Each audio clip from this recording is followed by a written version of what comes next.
Halo semua, salam jumpa kembali di channel kita ini. Semoga channel kita ini dapat bermanfaat demi peningkatan pengetahuan dan wawasan kita semua.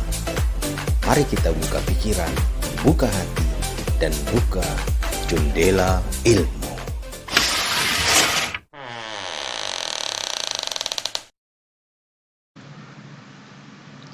Baiklah, langsung saja kita mulai. Pelajaran kita kali ini adalah pelajaran IPA, yakni mengenai panas dan suhu. Mari kita simak baik-baik ya.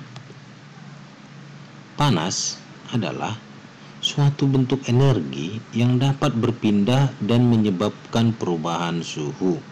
Nah, sumber panas disebut untuk benda-benda yang dapat menghasilkan energi panas. Contohnya matahari. Matahari merupakan sumber energi panas terbesar di dunia. Kemudian ada juga dua buah benda yang saling bergesekan.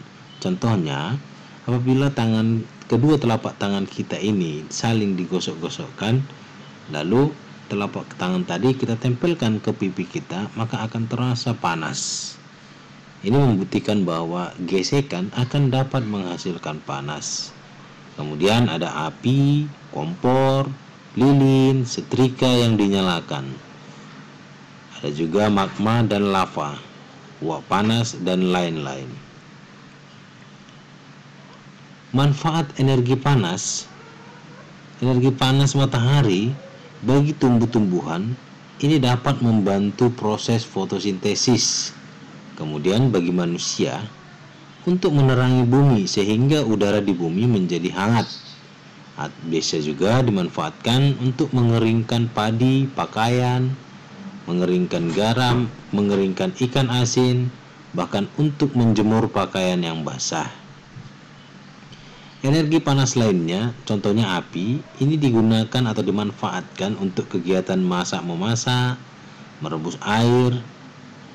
Panas setrika ini dapat digunakan untuk membantu merapikan pakaian kita yang kusut. Kemudian ada uap air yang digunakan untuk membangkitkan listrik tenaga uap atau sering disingkat PLTU. Kemudian suhu. Suhu merupakan besaran yang menyatakan derajat panas atau dinginnya suatu benda. Suhu suatu benda menunjukkan tingkat energi panas benda tersebut. Nah, perbedaan antara suhu dan kalor yaitu bisa kita lihat pada tabel berikut ini. Suhu adalah derajat panas suatu benda, sementara kalor atau panas itu adalah suatu energi. Suhu tidak bisa berpindah, namun bisa naik, bisa turun. Sedangkan panas ini dapat berpindah dari benda yang satu ke benda yang lain. Perpindahan panas ini dapat dilakukan dengan 3 cara. Yang pertama ada konduksi, konveksi, dan radiasi. Suhu dapat diukur dengan termometer. Artinya alat ukur suhu dinamakan termometer. Sementara panas diukur dengan menggunakan kalorimeter. Satuan suhu adalah derajat Celcius, Reaumur, Fahrenheit, dan Kelvin. Namun di Indonesia umumnya menggunakan satuan derajat Celcius. Untuk panas atau kalor sendiri, satuan panasnya adalah kalori. Nah, catatan, suhu dan kalor itu selalu berbanding lurus. Apabila suhu meningkat, maka kalor pun akan bertambah panas. Apabila suhu menurun, maka kalor pun akan berkurang. Itu maksudnya berbanding lurus. Kemudian juga semakin besar energi kalor, maka suhunya semakin tinggi. Sebaliknya juga semakin kecil energi kalor, maka semakin rendah suhunya. Nah, kita masuk kepada pembahasan mengenai perubahan suhu. Perubahan suhu pada benda ini dapat menyebabkan benda mengalami pemuaian dan penyusutan. Apa itu pemuaian dan penyusutan? Mari kita lihat. Pemuaian adalah perubahan suatu benda yang dapat menjadi bertambah panjang, lebar, luas, atau berubahnya volumenya karena terkena kalor atau panas. Nah, contoh pemuaian benda pada kehidupan kita sehari-hari, misalnya pemasangan kaca jendela. Kaca jendela akan dipasang tidak terlalu rapat, diberikan celah antara kaca dengan pinggiran jendela atau pinggiran kayu jendela. Fungsinya adalah untuk menghindari kaca ini pecah ketika terjadi pemuaian. Lalu contoh lain, ada ban yang diisi terlalu banyak akan dapat meletus jika terkena panas matahari. Sama halnya dengan balon yang sudah ditiup, bila diletakkan di terik matahari akan meletus. Ada juga contoh lain, misalnya gelas kaca yang tiba-tiba pecah atau retak ketika dituang air panas. Mengapa bisa terjadi demikian?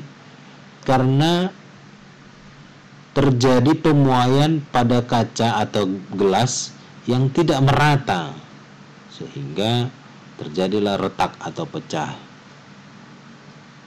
Nah, contoh lainnya juga ada pada sambungan rel kereta api. Pada sambungan rel kereta api dibuat ada celah antara dua batang rel. Fungsinya adalah untuk menghindari rel kereta api melengkung pada saat memuai. Kemudian ada penyusutan. Penyusutan merupakan perubahan suatu benda yang menjadi berkurang panjang, lebar, dan luas karena terkena suhu dingin. Contohnya, ketika termometer tidak digunakan, maka air raksa yang terdapat di dalamnya akan kembali turun. Ini diakibatkan oleh penyusutan. Kemudian contoh lain juga pemasangan kawat atau kabel telepon dan kabel listrik. Ini biasanya dibuat agak kendur dan tidak tegang. Mengapa demikian? Karena ketika terjadi penyusutan, maka kawat atau kabel itu akan tarik-menarik, akan menegang. Apabila tidak dibuat kendur sedikit, maka tiang listrik atau tiang telepon yang menyangga ataupun merupakan pengikat pada kabel-kabel tersebut akan melakukan ataupun akan terjadi bengkok atau miring atau tidak lurus lagi. Nah, penyusutan juga terjadi ketika kita membuat puding atau agar-agar. Ketika dingin, puding atau makanan yang dibuat sebagai puding tadi, ukurannya akan semakin berkurang. Misalnya kita tuang dia 1 gelas penuh, ketika kita dinginkan, maka ukurannya akan berkurang, tidak penuh sebagaimana awalnya kita lakukan. Nah, penyusutan bisa juga terjadi pada ban sepeda yang diletakkan pada teras rumah yang terbuat dari keramik, maka beberapa hari kemudian ban tersebut akan mengempes. Ini disebabkan oleh penyusutan udara di dalam ban sepeda tersebut. Nah, sedikit catatan untuk kita, pemuaian dan penyusutan bisa terjadi baik pada logam, udara, dan air. Perpindahan panas atau kalor. Nah, kita tadi sudah tahu bahwa panas adalah energi yang dapat berpindah. Ada 3 cara perpindahan panas atau kalor.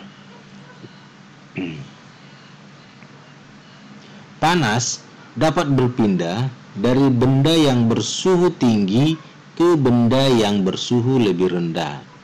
Ingat sekali lagi ya, panas itu berpindah dari benda yang bersuhu tinggi kepada benda yang suhunya lebih rendah.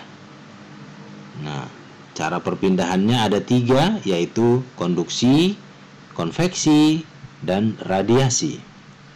Apa itu konduksi? Konduksi sering juga disebut sebagai hantaran. Artinya,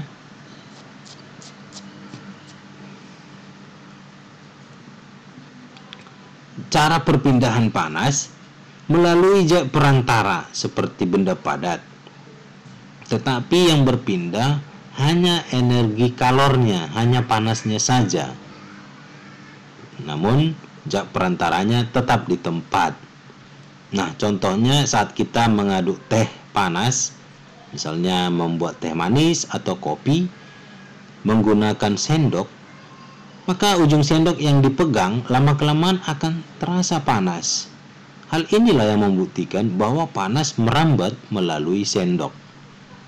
Bisa juga pada setrika listrik. Ketika dihubungkan dengan arus listrik, maka akan mengalir panas melalui elemen pemanas di dalam setrika tersebut. Kemudian berpindah ke bagian alas setrika.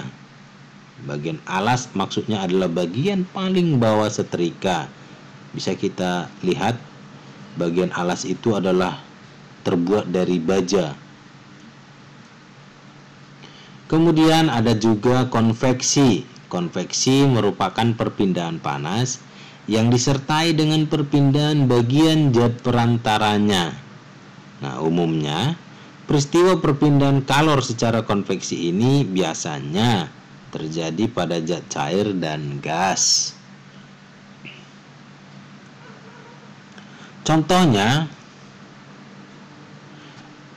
pada saat kita merebus air hingga mendidih, maka terjadi perpindahan panas secara konveksi, di mana air yang lebih panas akan naik ke atas dan air yang dingin akan turun ke bawah. Nah, kemudian contoh lainnya adalah terjadinya angin laut dan angin darat. Bisa kita lihat pada gambarnya.